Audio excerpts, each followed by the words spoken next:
combat, stealth, traversal, style. All that Miles Morales did better than Marvel's Spider-Man. Who doesn't love the possibility of going back and replaying your favorite missions? Well, in Miles Morales, now you can. The game allows you to replay literally any mission in the game. And I'm not just talking about the main story, I mean the secondary missions and even the crimes. You can literally choose which crime you want to replay and whenever you want.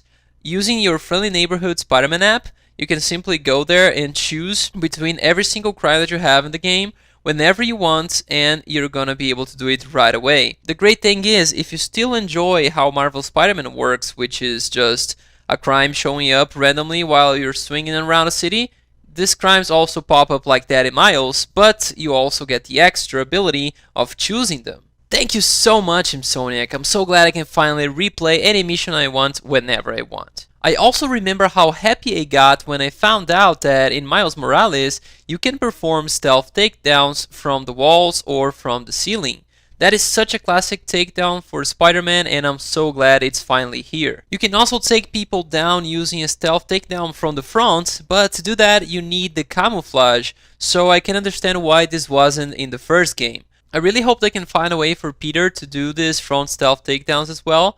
Maybe when the opponent is turning around, you show up right there and you're able to perform a front stealth takedown. That would be so cool to see. Still talking about stealth, I gotta say that I love the possibility of returning to stealth after I get caught. And that is not necessarily tied up to camouflage, because if you just get out of opponent's sight, and hide behind a building or behind some objects, and they can't see you anymore, you will go back to stealth in Miles Morales. In the first game, even if you were able to hide in a way that the opponents shouldn't be able to see you anymore, they will still know that you're there, and there's literally nothing you can do to go back into stealth. So I think that was a big improvement. The three topics that I just talked about are undeniably improvements that Miles Morales got in comparison to the first game, because they just add to the game. They add the ability of replaying the missions, they add the stealth takedowns from wall and ceiling, they add the possibility of going back to stealth, so they don't change how the first game works.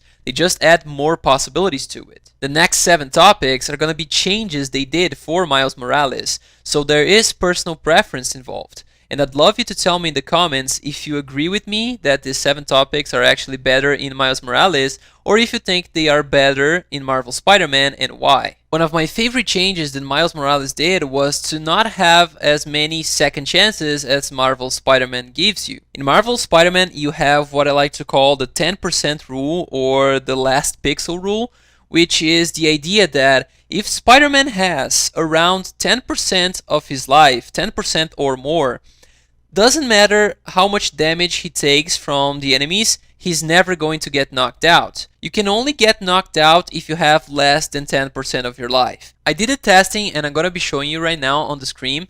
I have an account with Spider-Man where I have 212 of life. It's my maximum amount of life with Spider-Man in that account. And you can see that I'm playing on ultimate difficulty here. You'll see that if the Sable guys hit me with their sticks, they can deal 100 damage, 80, 60. I mean, they deal 30% of my life in damage with just one hit from their sticks, or even more. So they deal a ton of damage. However, if I have 10% of my life, which in this case here, since I have 212 as maximum, 21 would be 10%. If I have 10%, even though I get hit with a stick that should deal like 30% damage or even more, it only takes me to the last pixel.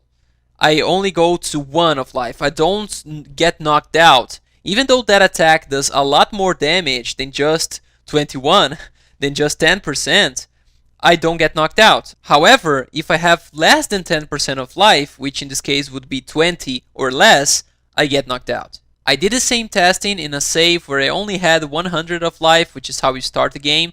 And again, 10% of 100 is 10. So if I had 10 of life, I would not get knocked down, even if the attack did a lot more than just 10. I would only be able to get knocked down if I had 9 or less. This 10% rule or last pixel rule in a game like Marvel Spider-Man, where you can replenish your health using focus bars, is just too forgiving for me. I honestly feel like you can easily replenish 10% of your life. You don't really need a lot of bar to do that, which makes me feel like it's impossible to lose. In Miles Morales, you have the same system, but the benchmark is much higher at 45%.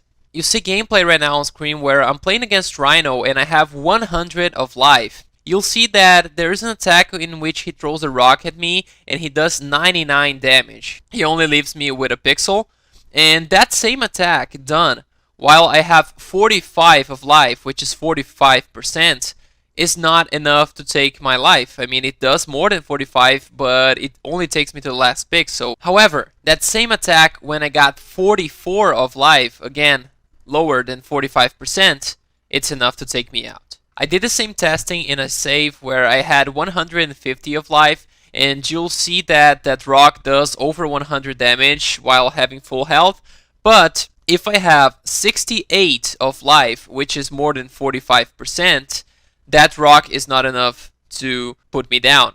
However, if I have 67, which is less than 45% of 150, it will knock me out. This proves that Miles also has that last pixel rule, but now it's at a much higher benchmark, which makes it feel like he doesn't really give you nearly as many second chances as the first game. The only real last chance that you have in Miles Morales is if you get the last upgrade of Venom skills, which will protect you in case you get hit and that hit was supposed to take you down. Instead of knocking you out, that hit will activate a Mega Venom Blast, which will cause a lot of damage on everybody surrounding you and will recover your entire life bar. But that can only happen once per encounter, and again, it's only unlocked if you play New Game Plus. You cannot get that upgrade if you're not playing on a New Game Plus save, which is totally different than Marvel Spider-Man because the 10% rule or last pixel rule can happen multiple times in the same encounter and there is absolutely nothing you can do to take it out because that's how the game works. I believe that this 10% rule makes the experience too easy and takes some of the fun out of it,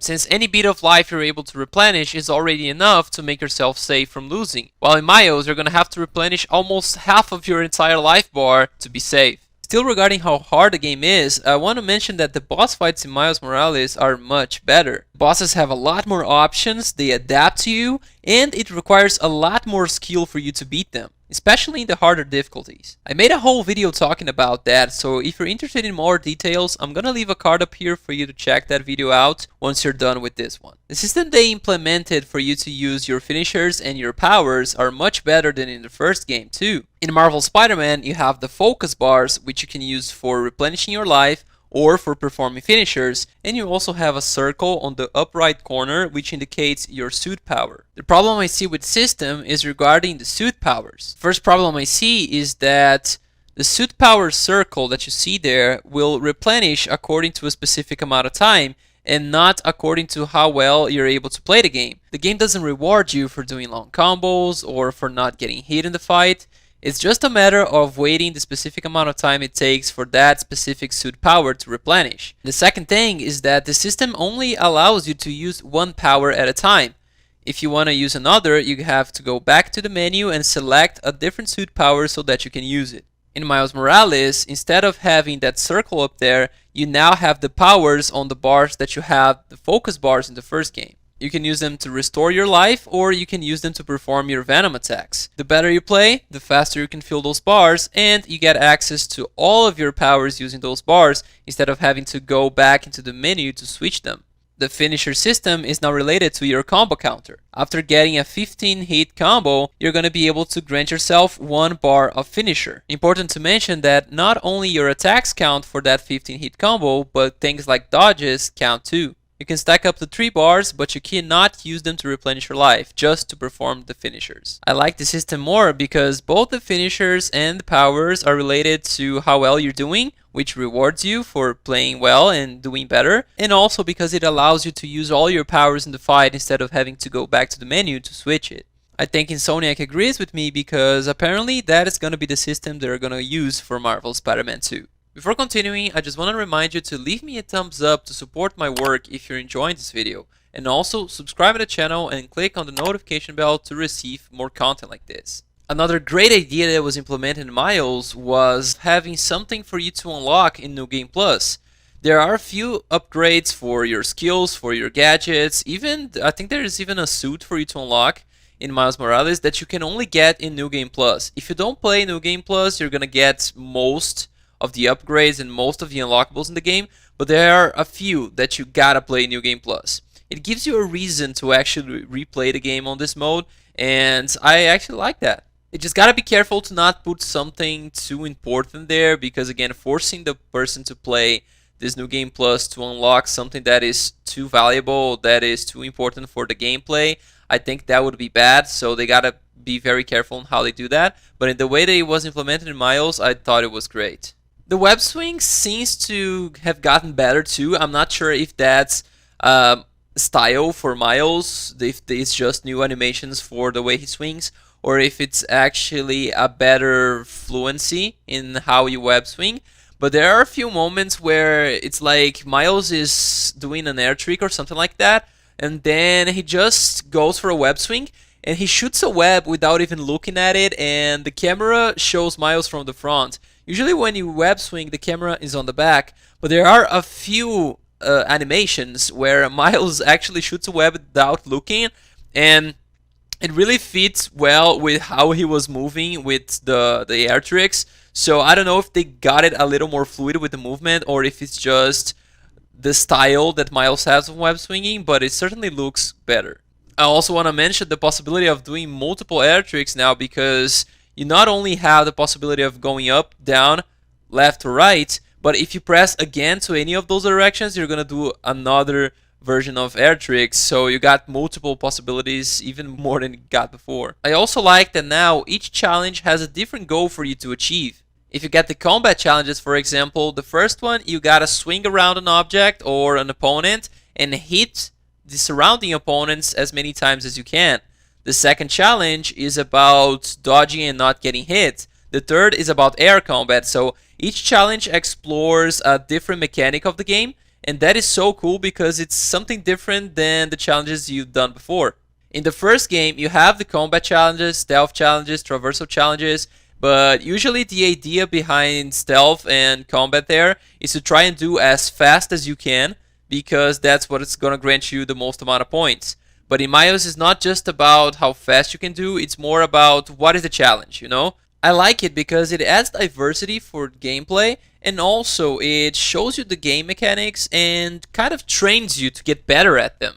And the last topic I want to talk about is the soundtrack. I personally love how they implemented Miles' beats in the epic kind of style that Marvel Spider-Man has, and it's just awesome to swing around and hear the beats. I love the main theme. I love the song they made for the game. Everything is just so good. I enjoy a lot those beats, so for me, the soundtrack is even better in this game too. Now I want to hear about you.